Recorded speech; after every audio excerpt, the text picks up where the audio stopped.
පින්නතුනේ මොකක් හරි දැකලා මේක හොඳයි මේක නරකයි කියලා තීරණය කරන්න පුළුවන් එකම ආත්මය මොකක්ද? මිනිස්සු වෙලා උපදින එක නෙමෙයි.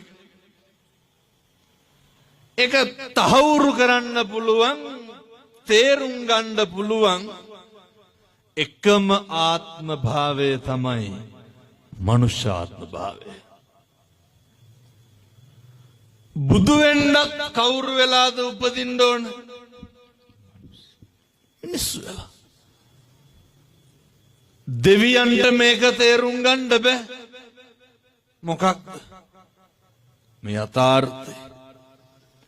මේක പ്രേත ලෝකයට තේරුම් ගන්නට බෑ.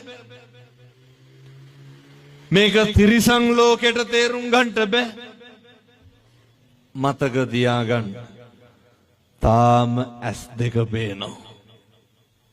ඔය කන් දෙක තාම ඇහෙනවා. මේක ඊළඟ තප්පරේදී ඇහෙන්නේ නැති වෙන්න පුළුවන්.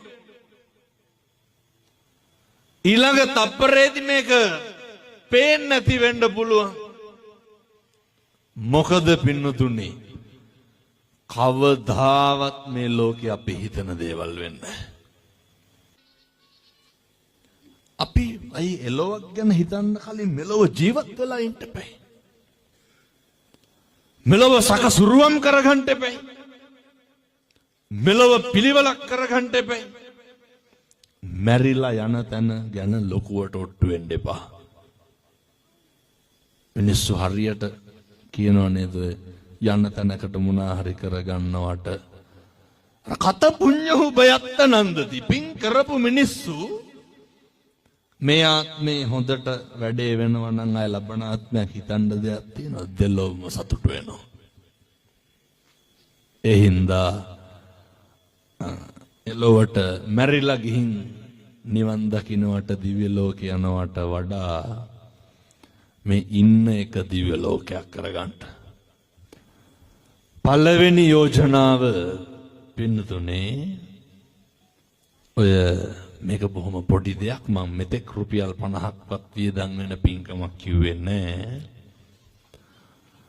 අම්මයි තාත්තයි බිරිඳයි දරුවෝයි එකට බත් කන්න. ඔච්චරයි. මොකක්ද හෙට ඉඳන් කරන්න ඕන? එකට බත් ටික කන්න. අද මේ සමාජයේ පිටින් තරුණයෝ දරුවෝ හැදෙන කාලයක්. පුරුදු වෙන්න. අම්මයි තාත්තයි බිරිඳයි දරුවෝයි එකට බත් ගන්න. මේ මුළු සංස්කෘතියක් වෙනස් වෙච්ච කාරණයක් තමයි ඊයර අපි දෙන්න හිටපු පළවෙනි සම්මා දිට්ඨි වැඩසටහනේ මම මුළු ලෝකෙටම කිව්වා. මතකත් ඇති අයියට මේ අර උදේට බුදුහාමුදුරන්ට පැන් වීදුරුවක් පූජා කරන්නට කිව්වේ. පින්නතුනි රටක් වෙනස් වුණා ඔකට. මොකේටද? වතුර වීදුරුවකට. රටක් වෙනස් වුණා. තාත්තලා උදේ නැගිටලා අද ගෙදර ගිහින් හෙට උදේ නැගිටලා කවුද මේ කරන්න ඕනේ? තාත්තලා කරන්න. ගෙදර ඉන්න තාත්තලා හෙට ඉඳන් උදේ නැගිටලා බුදුහාමුදුරන්ට වතුර වීදුරුවක් පූජා කරන්න. බැරිකමද නොකරනකමද? නොකරනකමනේ. මම කියනවට පටන් ගන්න. සති 3ක් කරන්න. අද්දුටුවයි ප්‍රත්‍යක්ෂයි. ආය බලන්න දෙයක් නැහැ. ඔය හිත හැදෙනවා පින්නතුනි බලාගෙන හිටියා වගේ. ඇයි මේ සතර වරන් දෙවිවරු මේවා දිහා බලාගෙන ඉන්නේ? ඒ හිත්වලට කවදාවත් අකුසල් සිතුවිලි පහළ වෙන්නේ. හෙට උදේ නැගිටලා වතුර වීදුරු අරගෙන බුදුහාමුදුරන්ට පූජා කරලා අත් දෙක නලලට ගන්නකෝ. හොඳටම ඇති. මුළු ඇඟම නිමෙනවා පින්නතුනේ. මුළු හිතම නිමෙනවා. ඔක කරත් සත්‍ය තුනක් කරන්න. ඊළඟට අපේ අම්මලාට වගකීමක් තියෙනවා. යුතුයකමක් තියෙනවා. තාත්තලා නැගිටිනකොට අර වීදුරුව හොදලා ඕකට වතුර ටිකක් දාලා මේසෙ උඩින් තියලා තියන්න. පන්සලට දාන්න ටික අරයි යනකොට දරුවොත් එක්ක යන්න. දාන්න ටික තියෙන දවසට ඔය හාල් හුණ්ඩු කාලක් විතර වැඩිපුර තියන්න. හාල් හුණ්ඩුවක් කුල්ලට දැම්මොත් පොළන්න කොහාට දාන්නේ මිට? මුට්ටියට. ඔව දැන් තියනවද? නැහැ. කාපුපත් මුට්ටියක් ගානේ දන් දීපු જાතිය. ඒවත් නැති වෙලා ගිහිල්ලා තියෙන්නේ. පන්සලට දාන්න ටික අරයි යනකොට ළමයි එක්ක යන්න. සම්මජ්ජාතික ළමයි එක්ක දාන්න අරන් ගිහිල්ලා නැතුව ඇති. කියලා දෙනවද පුතේ සෙරෙප්පු දෙක ගලවපන් ගේට්ටුව ගාවින් හාමුදුරන්ට දන ගහලා වැඳපන්. වෙලාවක් නැතුව ඇති. දාන්න තියෙන දවසටම බැරි වේද හොඳ බත් පාර්සලයක් බඳ ගන්න. නැද්ද මේ ගංගේවල් වල රහට කණ්ඩ හම්බෙන්නේ නැති මිනිස්සු. ඒක දීලා දාන්න. පිං සිද්ධ වෙන්නේ නැද්ද? කන්න බත් කටක් ගානේ පින්දේ. මං අර දාන්නේ තියෙන දවසටම කරන්න කීවේ දාට ටිකක්. තෙලට කිරට රහට උයනවනේ ඒකයි. එක බත් එකක් දෙන්න.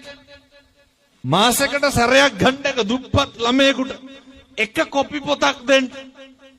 පිං සිද්ධ වෙන්න. ලියන අකුරක් ගානේ පිං සිද්ධ වෙයි. මහා ප්‍රඥාවන්ත භික්ෂුන් වහන්සේලා අතර අග්‍රස්ථායක සරියුත් මහ රහතන් වහන්සේ එක තල්පතයි එක පන් හිඳයි දන් දුන්නේ. එනිසා පින්නතුනේ එක පොතක් දෙන එක නම්බුවට කැලලක් වගේ නම් පොත් 10ක් 15ක් දෙන්න. එකක් දෙන්න පිං සිද්ධ වෙනවා. පෙන්ඩෝල් කාඩ් එකක් අරන් දෙන්න කාට හරි පිං සිද්ධ වෙනවා. මේ කරගන්න පුළුවන් දේවල් කෙනෙකුට දෙන්න තරමට දෙයක් අතේ තියෙන්නේ වතුර වීදුරුවක දෙයක් නම් ඒක බොහොම ගෞරවයෙන් දෙන්න. බොහොම ඕනකමින් දෙන්න. දුන්නට කමන්නේ කියවන්න එහෙම යන්නේ. ඔය දෙන්න ඒක දීලා අපි විතරක් ඒක අවබෝධයෙන් හිටපුවාම හොඳටම ප්‍රමාණවත් පින්නතුනි. ආය තැන් වල කියවන්න අවශ්‍ය නැහැ. අපේ සංස්කෘතියත් එක්ක තිබ්බ බොහෝ දේවල් හදාගන්න බලන්න. තරුණ මහත්තුරුන්ට මම මේ කාරණේ කියන්නේ. සමහර විට දැන් අපේ ගෙදර ඉන්න ළමයි ෆෝන් එක ඔබන්නේ නැත්තේ නාන වෙලාවට විතරක් වෙන්න. නේ බුදියන වෙලාවට අය ඔබන්නේ. කනකොටත් තල්ලුද දන්නේ මේක කන්නේ. ඒක ලෙඩක් වෙලා තියෙන්නේ. ඒ හින්දා ඒ වගේ ටිකක් ඈත් වෙන්න. අර අපේ ගම්වල තිබ්බ නේද පං ගලවන එකක් තිබ්බා. දැන් අහන්නකො පං කියන්නේ කන එකද බොන එකද කියලා දන්නවද කියලා. දන්නේ. හොඳ සංස්කෘතියක් තිබ්බා. ඉස්සර මසක් මාළුවක් ගමකට හම්බුනහම පින්නතුනේ ඒක දෙන්න ඕනේ ගමේ ස්වාමියා නැති බිරිඳට දෙන්න ඕනේ. ඇයි මස් මාළු හම්බුනහම කොටසක් දෙනව කාටද? අර කියන මිනිහා නැති දෙනවා කියලා කියන්නේ. දෙන්න ඕන හේතුව එර ස්වාම පුරුෂයා නැති වුණාම මස් මාළු ගෙදරට එන්න ක්‍රමයක් නැහැනේ. එහෙම සංස්කෘතියක් අපේ තිබිලා තියෙනවා. එක මිදුලේ ගෙවල් 4-5 තිබිලා තියෙනවා. අනක ගැන බලන හොයන ක්‍රමයක් අපේ තිබිලා තියෙනවා. මතක ඇති අම්මලාට තාත්තලාට පොල්ලතු ගෙවල් වල ඉන්නකොට කවදාවත් කුලියට ගන්නවද පොල්ලතු මදින්න? නැහැ. පළවෙනි පොල්ලත් ඇදලා කඩලා දානකොට මිනිස්සු එනවා පින්නතුනේ පොල්ලතු මදින්න. ඒවා දැන් තියෙනවද? අපේ ගංගේවල් වල තිබ්බා ඉස්සර අත්තමට යනවා කියලානේ. දැන් තියෙනවද අත්තමට යනවා කියලා? නෑ. එහෙනම් පුරුදු වෙන්න. මම ওই මරණාධාර සමිති වලට මේ යෝජනාව කරලා මේ ධර්ම දේශනාව නවත්තනවා. මොකද්ද? හොඳට මතක තියාගන්න පින්නතුනේ.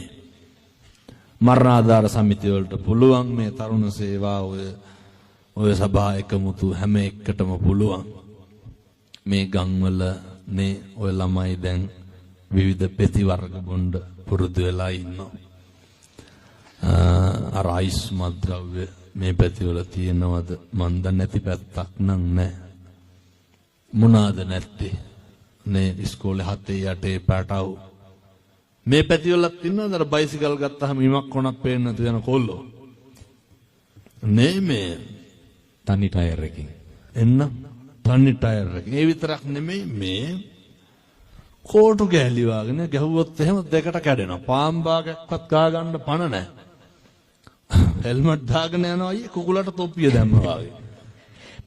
අපේ අමතරින් බයිසිකලයට වැඩිය ගණන් හෙල්මට් එක. හෙල්මට් එක ඇත්තටම අරනේ ඔළුවට වඩා හෙල්මට් එක ලොකුයි. ඔළුව පේන්නේ.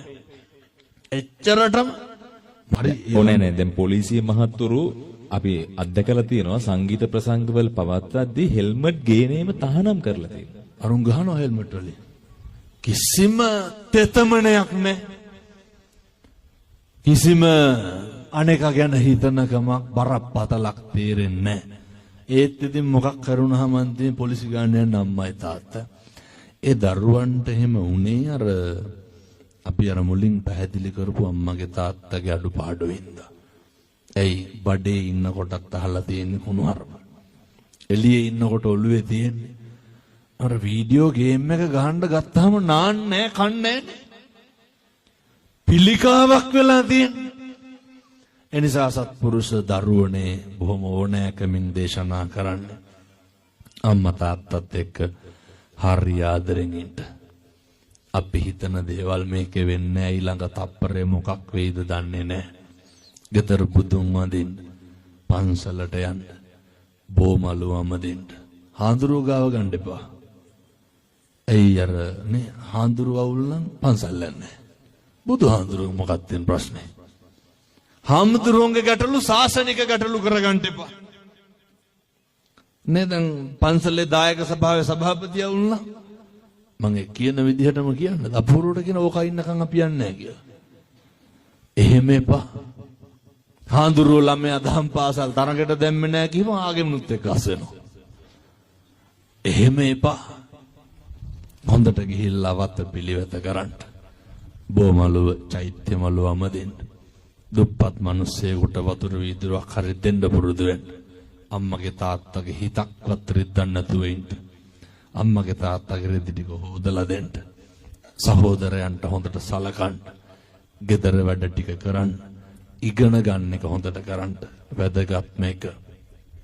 ජංගම දුරකථනය ඔය ඇත්තන්ට පිළිකාවක් වෙලා ඇත්තේ. ඔය ප්‍රේම සම්බන්ධතා නඩත්තු කරනකොට පවත්වාගෙන යනකොට ඒවා දරා ගන්න පුරුදු වෙන්න. ඇති වෙන එක නැති වෙන එක මේ මේකේ හැටි මේකේ ස්වභාවය අපට උහුලා ගන්න බැරි වුණාම නේ බොහොම සරලවම කියනවනම් එකක් ඇයින්නේ නේ ඔය පැනඩෝල් ගහනවා විවිධ දේවල් කරනවා. අර තියෙන හැම ඇරියස් එකක්ම ගෙදරින් පිට කරන්න යන්න එපා. මේ ලෝකේ හැම එකක්ම නැති වෙනවා. මොකද්ද නැති වෙන්නේ නැත්තේ? මේ ලෝකේ හැම එකක්ම වෙනස් වෙනවා. මොකද්ද වෙනස් වෙන්නේ නැත්තේ? මේ ලෝකේ හැම එකක්ම తాවකාලිකයි. මොකද්ද පින්නතුනේ తాවකාලික නැත්තේ? බිරිඳ తాවකාලිකයි, ස්වාමියා తాවකාලික. වෙනස් වෙන්නද? වෙනස් වෙනවා. අම්මා තාත්තා වෙනස් වෙනවා, දරුවෝ වෙනස් වෙනවා, යාළුවෝ වෙනස් වෙනවා. කියමු බලන්න කවුද වෙනස් වෙන්නේ නැත්තේ? අපිත් වෙනස් වෙනවනේ. වෙනස් වෙන්නේ නැද්ද? අපිත් වෙනස් වෙනවා. අද ඉන්න අපි නෙමෙයි හෙට ඉන්නේ. අපේ අද තියෙන සිතුවිල්ල නෙමෙයි හෙට තියෙන්නේ. ඒ හින්දා සිතුවිලි දාමයන් එක්ක මේ කරචකේ මාංශකේ ඉදිරියට අරගෙන යන්නේ. මේක ඊළඟ තප්පරේ මොකක් වෙයිද කියලා මට කියන්න බෑ. කාලෙකින් හම්බෙච්ච මනුෂ්‍ය ආත්ම භාවයේ හරි හොඳට සත්පුරුෂෝ විදිහට ඉන්න අනේකගේ දුක වේදනාව කඳුල බඩගින්න හොඳට අඳුරගන්න. ඒ සඳහා අවශ්‍ය ශක්තිය, ධෛර්යය, මේ අම්මලාට තාත්තලාට දලදා හාමුදුරුවන්ගේ පිහිටෙන් ලැබේ. ධම්මෝ භවේ රක්ඛති ධම්මචාරී ධර්මයේ හැසිරෙන්නා ධර්මය